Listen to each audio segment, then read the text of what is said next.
IPL సీజన్లు మారినా sun Risers Hyderabad దూకుడులో మార్పే లేదు. ఎస్ఆర్హెచ్ బ్యాటర్లు గత సీజన్లో బౌలర్లను ఎలా చీల్చి చెండారారో ఈ సీజన్లోనూ అదే విధంగా ఆడుతున్నారు. ఐపీఎల్ 18వ సీజన్లోనూ సన్ రైజర్స్ నేడు రాజస్థాన్ రాయల్స్తో తొలి మ్యాచ్ ఆడుతూ ఉండగా తొలి మ్యాచ్లోనే ప్రకంపనలు సృష్టించింది. ఐపీఎల్ చరిత్రలో అత్యధిక స్కోరు సాధించే అవకాశాన్ని 2 పరుగుల తేడాతో మిస్ అయింది. ఈ సీజన్లో సన్ రైజర్స్ తరపున ఆడుతున్న wicket keeper batsmen Ishan Kishan అద్భుతమైన సెంచరీ సాధించిన వేళ సన్ రైజర్స్ హైదరాబాద్ జట్టు నిర్ణీత 20 ఓవర్లలో 6 వికెట్ల నష్టానికి 286 పరుగులు చేసింది. ఐపీఎల్ చరిత్రలో అత్యధిక స్కోరు 287/3. ఇది సన్ రైజర్స్ నమోదు చేసిన రికార్డే. గత సీజన్లో ఆర్సీబీపై ఈ ఆల్ టైమ్ రికార్డును నమోదు చేసింది. అయితే తన రికార్డును తానే బ్రేక్ చేసే అవకాశాన్ని సన్ రైజర్స్ నేడు చేజార్చుకుంది.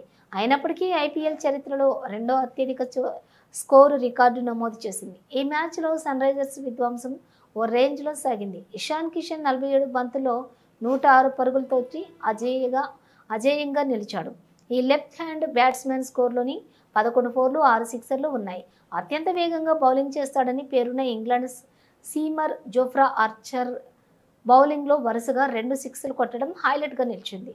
మరో ఎండ్లోని ట్రావిస్ హెడ్ 31 బంతుల్లో 9 ఫోర్లు 3 సిక్సర్లతోటి 67 పరుగులు చేయగా మరో ఓపెనర్ అభిషేక్ శర్మ 11 బంతుల్లో 5 ఫోర్లతో 24 పరుగులు చేశాడు. తెలుగు తేజం నితీష్ రెడ్డి 15 బంతుల్లో 4 ఫోర్లు 1 సిక్స్తో 30 పరుగులు. హెన్రిచ్ క్లాసిక్ 14 బంతుల్లో 5 ఫోర్లు 1 సిక్స్ 34 పరుగులు చేసి స్కోర్ బోర్డు స్పీడ్ తగ్గకుండా చూశారు. రాజస్థాన్ రాయల్స్ బౌలర్లో తుషార్ దేశపాండే 3, మహేష్ దక్షిణ 2, సందీప్ శర్మ 1 వికెట్ తీశారు. స్టార్ పేసర్ జోఫ్రా ఆర్చర్ 4 ఓవర్లు చేసి 74 పరుగులు ఇచ్చి 1 వికెట్ కూడా తీయలేకపోయాడు. ఆర్చర్ బౌలింగ్లో సన్ రైజర్స్ బ్యాటర్లు పరుగుల పండుగ చేసుకున్నారు. పోటీలు పడి సిక్స్లు కొట్టారు.